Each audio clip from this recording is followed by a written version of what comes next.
Here's an AFN news update for your Monday. I'm Bronson Woodruff. Milton strengthened into a Category 3 hurricane today as Florida gears up for what could be its biggest evacuation in 7 years as the storm headed toward population centers, including Tampa and Orlando. The storm was a major hurricane as it moved over the Gulf of Mexico with maximum sustained winds of 120 miles per hour, according to the National Hurricane Center in Miami. Milton could make landfall Wednesday in the Tampa Bay area and remain a hurricane as it moves across central Florida into the Atlantic Ocean. It comes less than 2 weeks after Hurricane Helene struck, causing deaths and catastrophic damage from Florida on up into the Appalachian Mountains. Palestinian terrorists in Gaza fired a barrage of rockets into Israel today as mourners marked the anniversary of the October 7th terror attacks. Hamas also said it attacked Israeli forces in different parts of Gaza.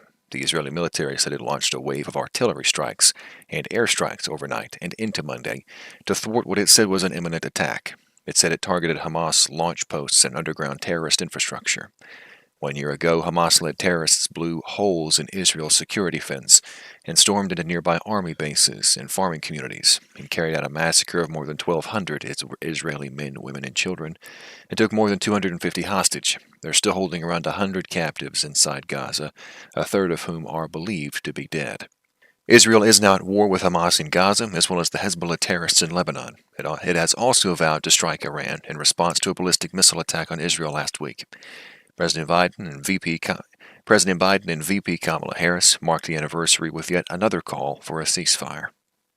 The Supreme Court today let stand a decision barring emergency abortions that violate the law in Texas, which has one of the country's strictest abortion bans. Without detailing their reasoning, the justices kept in place a lower court order that said hospitals could not be required to provide pregnancy terminations that would violate Texas law. The Biden administration had asked the justices to throw out the lower court order, arguing that hospitals have to perform abortions in emergency situations under federal law. The administration pointed to the Supreme Court's action.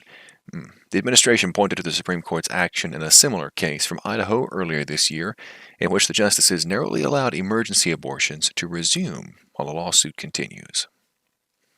Transgender rights, the regulation of ghost guns, and the death penalty highlight the Supreme Court's election season term that begins today, with the prospect of the court's intervention in voting disputes lurking in the background. The justices are returning to the bench at a time of waning public confidence in the court and calls to limit their terms to 18 years that have wide support, including the backing of Democrat President Joe Biden and Vice President Kamala Harris, the party's White House nominee. Whether by design or happenstance, the justices are hearing fewer high-profile cases than they did in recent terms. That included far-reaching decisions by the 6-3 conservative majority in presidential immunity, abortion, guns, and affirmative action.